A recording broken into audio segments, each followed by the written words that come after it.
Imagine a world where Europe was plunged in darkness, wars, and ignorance, while somewhere in the Middle East, a civilization was doing something that would change humanity forever. They were mapping the stars, curing diseases, writing poetry, translating every book they could find from every corner of the known world. This wasn't a myth. This wasn't a legend. This was Baghdad in 800 AD, and what happened there gave birth to the modern world as we know it. This is the story of the Islamic Golden Age. And trust me, you were never taught the full truth. Welcome back. If you're new here, this channel is dedicated to uncovering the real, unfiltered history of the Arab and Islamic world. Stories that changed humanity, but somehow got left out of your history books. Today, we're starting at the very beginning of one of history's greatest chapters, the Islamic Golden Age. The Islamic Golden Age roughly spans from the 8th century to the 13th century. About 500 years of extraordinary intellectual, cultural, and scientific achievement. It began under the Abbasid Caliphate, which came to power in 750 AD after overthrowing the Umayyad dynasty.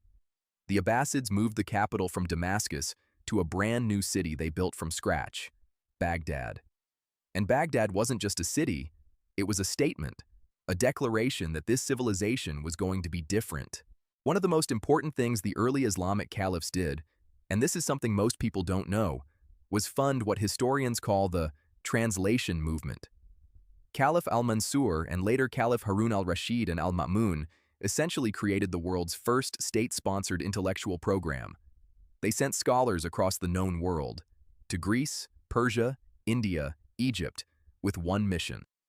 Find every book of knowledge that exists, bring it back, translate it into Arabic, Greek philosophy, Indian mathematics, Persian astronomy, Egyptian medicine. All of it poured into Baghdad like water into a reservoir. And the Arabs didn't just translate these texts. They studied them, questioned them, improved on them, and then sent that knowledge back out to the world in an even better form. Let me give you some names, because these people deserve to be household names, and they're not. Al-Khwarizmi. He invented algebra. The word algorithm comes from his name. Without him, there are no computers, no smartphones, no internet. Ibn Sina, known in the West as Avicenna. His medical encyclopedia, the Canon of Medicine, was used in European universities for 600 years. 600 years. Al-Biruni. He calculated the circumference of the Earth with extraordinary accuracy in the 11th century, before Columbus even dreamed of sailing west. Ibn al-Haytham.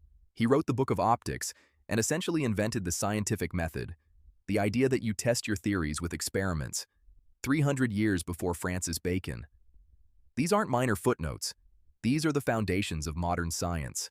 The beating heart of all this intellectual activity was an institution called Bayt al-Hikma, the House of Wisdom. Founded in Baghdad in the early 9th century, the House of Wisdom was unlike anything the world had ever seen. It was part library, part university, part research center, part translation bureau. Scholars from every religion, every ethnicity, every background gathered there.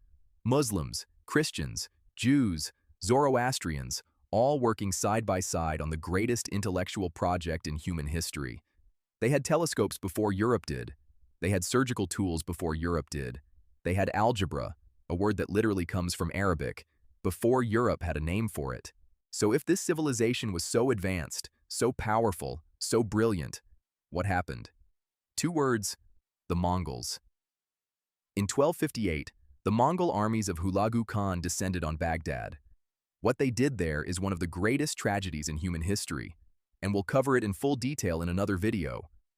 But the destruction of Baghdad wasn't the only reason. The Golden Age had already been slowing down. Political instability, religious conservatism that began to resist free inquiry, fragmentation of the caliphate, all of these played a role. The Islamic Golden Age is proof that civilization doesn't belong to any one people or religion. It rises wherever there is curiosity, tolerance, and the courage to ask questions. For 500 years, the Muslim world was the light of humanity. That light went out, but the knowledge it created never disappeared.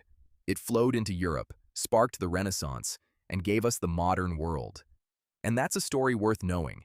If this video opened your eyes to something you didn't know before, hit that like button.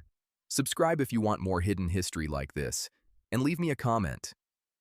What part of the Islamic Golden Age surprised you the most? I'll see you in the next one.